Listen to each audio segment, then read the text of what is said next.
అందరికీ జై Hind. Welcome to major Oberoi academy Hyderabad. చాలామంది పిల్లలు ఇన్‌స్టాగ్రామ్‌లో, యూట్యూబ్‌లో అడుగుతున్నారు. సార్ ఇన్‌స్టిట్యూట్ ఎక్కడుంది అని. హైదరాబాద్‌లో అశోక్ నగర్ పిల్లర్ నంబర్ 36 దగ్గర గంగం టవర్స్ అని ఉంటుంది. అందులో థర్డ్ అండ్ ఫోర్త్ ఫ్లోర్ 2 కూడా మన major Oberoi academy. Coming back to this particular video మీరు చూస్తే మీకు అర్థమైపోతుంది. అంటే ఒకసారి అంటాం కదా, టైం బాలేనప్పుడు అన్ని కష్టాలే వస్తాయని. బహుశా పాకిస్తాన్ యొక్క టైం బాలేకపోవడం అన్నది, శాశ్వతానికి బాలేకపోవడం అన్నది ఇప్పుడు మొదలైనట్టుంది.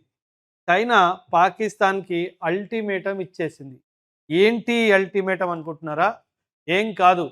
$30 బిలియన్ నేను అప్పిచ్చాను. నా అప్పు నాకు తిరిగివ్వమని చెప్పి పాకిస్తాన్‌ని చైనా వాడు చాలా సూటిగా అడిగిన ప్రశ్న.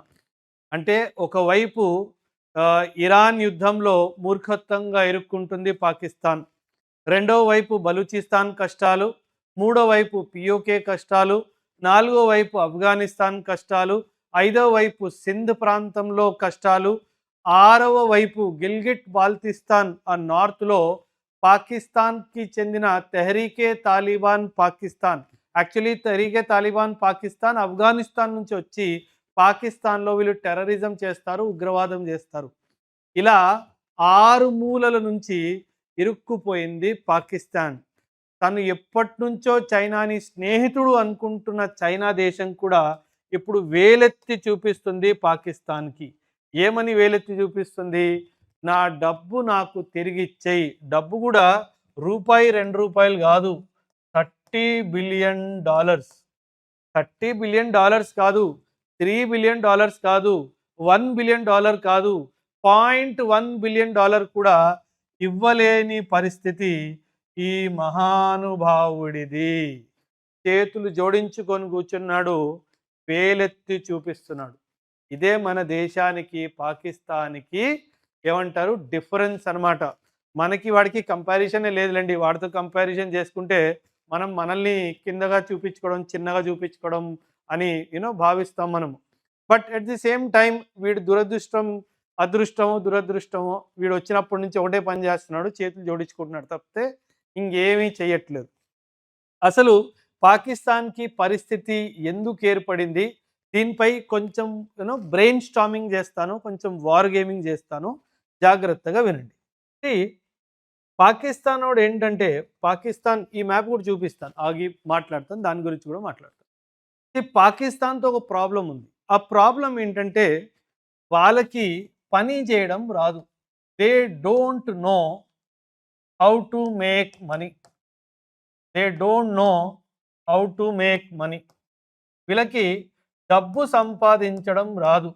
అంటే don't know how to make money అన్నది ఇది పాకిస్తాన్ దేశానికి కరెక్ట్‌గా సెట్ అవుతుంది. కానీ అక్కడ పాకిస్తాన్‌లో లీడర్స్‌కి ఇది స్టేట్మెంట్ సెట్ అవ్వదు. ఎందుకంటే లీడర్స్ మాత్రము డాలర్స్‌లో మునిగి తేలుతున్నారు. ఈ లీడర్స్ ఎవరు?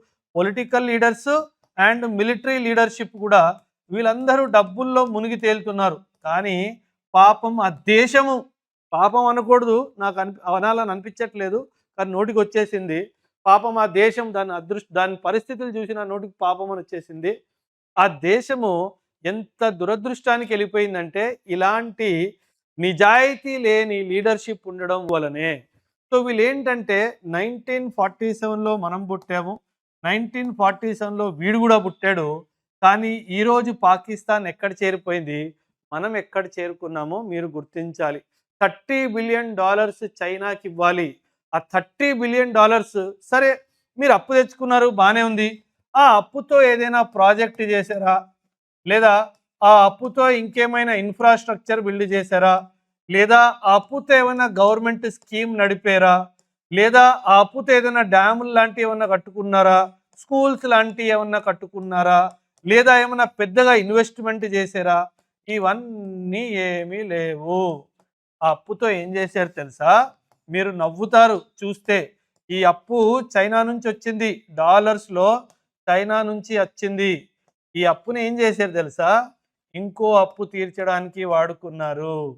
ఈ అప్పు ఎక్కడి నుంచి వచ్చింది? సౌదీ నుంచి వచ్చింది. ఈ అప్పు ఎక్కడి నుంచి వచ్చింది? ఇరాన్ నుంచి వచ్చింది. ఈ అప్పు ఎక్కడి నుంచి వచ్చింది? టర్కీ నుంచి వచ్చింది. ఈ అప్పు ఎక్కడి నుంచి వచ్చింది? అమెరికా నుంచి వచ్చింది. ఇలా పలు దేశాల నుంచి అప్పు చేసుకున్నారు కాబట్టి ఇంకో అప్పు చేసి ఆ అప్పుని తీర్చడం జరిగింది. అందుకే నేను అన్నాను, ఆ దేశానికి they don't know how to make money. And China వాడు కావాలని చెప్పి వీళ్ళని ఇరికించాలి అన్న ఉద్దేశంతో చైనా వాడు ఏం చేస్తాడంటే, మనం జియో పాలిటిక్స్లో కూడా ఈ కాన్సెప్ట్ గురించి మాట్లాడతాము. దీన్నే డెట్ ట్రాప్ డిప్లొమసీ అంటారు. ఏమంటారు? దీన్నే డెట్ ట్రాప్ డిప్లొమసీ అంటారు. అంటే ఎదుటివాడు మన డబ్బు మనకి తిరిగి ఇవ్వలేని పరిస్థితి ఉంది అని తెలిసి కూడా చైనా పాకిస్తాన్కి డబ్బు ఇచ్చింది. నౌ ఇప్పుడు అర్థం చేసుకోండి, చైనా వాడు ఏం చేశాడు? పాకిస్తాన్ వాడికి డబ్బు ఇచ్చాడు. వీడు తిరిగి ఇవ్వలేని పరిస్థితి అని తెలిసి కూడా డబ్బు ఇచ్చాడు.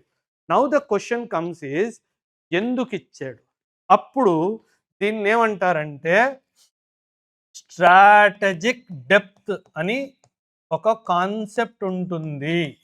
మనకు పొలిటికల్ సైన్స్లో కానీ ఇంటర్నేషనల్ రిలేషన్స్లో కూడా చెప్పినప్పుడు కొందరు టీచర్స్ ఇంత మంచి డెప్త్లో నేర్పిస్తారు పిల్లలకి. దీన్ని స్ట్రాటజిక్ డెప్త్ అనే కాన్సెప్ట్ వస్తుంది. ఈ స్ట్రాటజిక్ డెప్త్ ఏంటి అంటే, ఎప్పుడైతే చైనా పాకిస్తాన్కి డబ్బు ఇచ్చినప్పుడు వీడు తిరిగి ఇవ్వలేడు అని తెలిసినా ఇచ్చాడు అంటే వాడిని ఆ డెట్ ట్రాప్లో వెయ్యాలి అనేది వాడి ఉద్దేశం. ఆ డెట్ ట్రాప్లో ఉద్దేశం ఏంటి? నేను పాకిస్తాన్ని ఏదో ఒక విధంగా కంట్రోల్ చెయ్యగలగాలి. దాన్ని మనము స్ట్రాటజిక్ డెప్త్ అంటాము. స్ట్రాటజిక్ డెప్త్ అంటే ఈ దేశం ఏమైనా కీలకమైన నిర్ణయం తీసుకోవడానికి నా అనుమతిని కోరుకోవాలి, నా అనుమతి లేనిది ఏమి చేయడానికి వీలు లేనట్టుగా చేసే పరిస్థితినే అచీవింగ్ స్ట్రాటజిక్ డెప్త్ అంటారు. ఇప్పుడు పాకిస్తాన్ వాడు ఏం చేస్తాడు? ఇప్పుడు చైనా వాడు ఏం చేస్తాడంటే పాకిస్తాన్కి, నువ్వు నాకు డబ్బు ఇవ్వలేవు, నాకు అది అర్థమైపోయింది. ఇప్పుడు నేను చెప్పినట్టుగా నువ్వు యాక్షన్ చెయ్యాలి.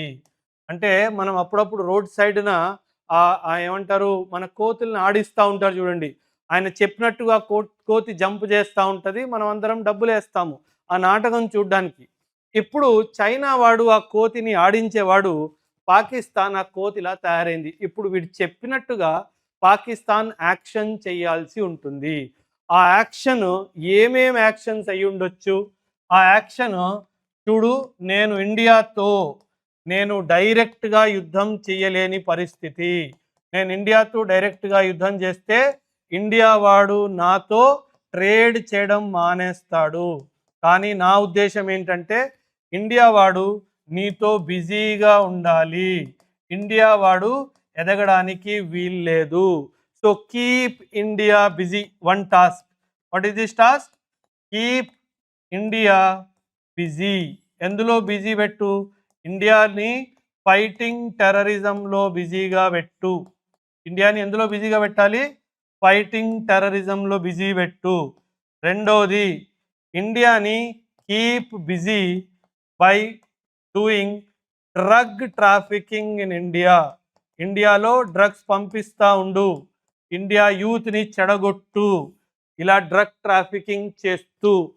నేను కొన్ని సైబర్ నేరాలు చేస్తాను. ఆ సైబర్ నేరాలు ఏవైతే సైబర్ అటాక్స్ లేదా సైబర్ టెర్రరిజం ఏదైనా అంటాం మనము, కానీ సైబర్ అటాక్స్ కానీ ఇవన్నీ నేను ఇనిషియేట్ చేస్తాను, కానీ పాకిస్తాన్ నుంచి ఇనిషియేట్ చేస్తున్నట్టుగా చూపించు. అందుకే నిన్న మొన్న కుదంకులం న్యూక్లియర్ పవర్ ప్లాంట్ మీద కూడా ఒక సైబర్ అటాక్ జరిగింది. బహుశా ఈ రింగ్ అక్కడ కూడా ఎస్టాబ్లిష్ అయ్యి ఉండొచ్చేమో. ఇది మూడవది, టెర్రరిజం చెయ్యాలి. చూడండి ఎంత బ్యూటిఫుల్గా ట్రాప్లో పడిపోయిందో. నాలుగోది, యుద్ధ ఆయుధాలు ఏవైతే ఉన్నాయో అవి ముఖ్యంగా అంటే మేజర్లీ నా దగ్గర నుంచి మాత్రమే కొనాలి. కొనడమే కాదు, చూడండి ఎంత బ్యూటిఫుల్గా, నావి best weapons in the world అని అడ్వర్టైజ్మెంట్ కూడా చెయ్యాలి. Best weapons in the world అని చెప్పి అడ్వర్టైజ్మెంట్స్ కూడా చెయ్యాలి. అంతేకాదు, పాయింట్ నెంబర్ 5 చెప్తున్నా, ఇదంతా పిల్లలు ఎవరైతే కాంపిటేటివ్ ఎగ్జామ్స్కి ప్రిపేర్ అవుతారో వాళ్ళ మెయిన్స్ ఆన్సర్ రైటింగ్లో ఇలాంటి క్వశ్చన్స్ వస్తాయి. ఉన్నది ఉన్నట్టుగా రాసేసినా మీకు మంచి మార్కులు పడతాయి. ఐదవది ఏంటంటే internationalise the whatever human rights issues are there in India, వాటిని ప్రపంచం అంతటి ముందుగా ఇండియాని ఒక బ్యాడ్ ఎగ్జాంపుల్ లాగా చూపించు, ఇదే నీ పని అని చెప్పి ఇలాంటి దరిద్రమైన పనులన్నీ పాకిస్తాన్తో చైనా చేసుకుంటాడు. And sixth point, most important, wage war against India when I will tell you. నేను చెప్పినప్పుడు, నేను ఆదేశం పాస్ చేసినప్పుడు ఇండియా మీదకి దాడి చెయ్యు. ఇలా అంటే మనం రిమోట్ కంట్రోల్తో ఎలా ఏసీని, ఫ్యాన్ని, టీవీని ఆపరేట్ చేస్తామో ఒక దేశాన్ని రిమోట్ కంట్రోల్ లాగా చైనా ఆపరేట్ చేస్తుంది. అంతేకాదు, మీరు ఒకవేళ 2-3-4 ఇయర్స్ నుంచి జియో పాలిటిక్స్ని ఫాలో అవుతున్నారంటే ఒక అంశం గురించి మీరు అందరు వినే ఉంటారు. అదే చైనా పాకిస్తాన్ ఎకనామిక్ కారిడార్. ఇక్కడ గ్వాదర్ పోర్ట్ ఉంది, ఇరాన్ పక్కలోనే. ఇక్కడ ఇరాన్ ఉందన్నమాట, పక్కనే ఇరాన్ ఉంటుంది. మన చాబహార్ పోర్ట్ ఇక్కడ పక్కనే ఉంటుంది. సో వీళ్ళు ఏం చేశారంటే, ఇక్కడ మీరు ఈస్ట్ మ్యాప్లో చూస్తే కనుక ఇండోనేషియా దగ్గర స్ట్రైట్ ఆఫ్ మలాక్కా అని చెప్పి ఉంటుంది. చైనా ఎప్పటికీ నిద్ర రాని విషయం ఒక్కటే, మలాక్కా డైలమా. ఒకవేళ ఇండియా నా స్ట్రైట్ ఆఫ్ మలాక్కాని బ్లాక్ చేస్తే నాకు ఆయిల్ ఎక్కడి నుంచి వస్తుంది? Because China is also a oil dependent country. ఎందుకంటే అక్కడ మనకి అండోమాన్ నికోబార్ ఐలాండ్ కేవలం 150 మైళ్ళ దూరంలోనే ఉంటాము. అంతేకాదు, ఇప్పుడు రీసెంట్గా మన ప్రధానమంత్రి గారు ఇండోనేషియాకి వెళ్ళినప్పుడు అక్కడ ఇండోనేషియా సబాంగ్ పోర్ట్ అని ఒక పోర్ట్ ఉంది. అది కూడా స్ట్రైట్ ఆఫ్ మలాక్కాకి చాలా దగ్గరలో ఉంది. సో ఇండియన్ నేవీ షిప్స్ అవన్నీ అక్కడ ఉంటాయి కాబట్టి చైనాకి నిద్ర రాని పరిస్థితి. ఇది ఎప్పుడో చైనా ఎన్విసాజ్ చేసేసుకుంది. అందుకే ఆ స్ట్రైట్ ఆఫ్ మలాక్కాని బ్లాక్ చేస్తే నా దగ్గరకు ఆయిల్ ఎలా రావాలని చెప్పి పాకిస్తాన్ గ్వాదర్ నుంచి, ఇదంతా బలూచిస్తాన్ ప్రాంతం, ఇలా ఒక రోడ్డు నిర్మించుకుంది. మన పిఓకే నుంచి వెళ్తూ ఒక road Kashgar western part of చైనాతో కనెక్ట్ చేసుకుంది.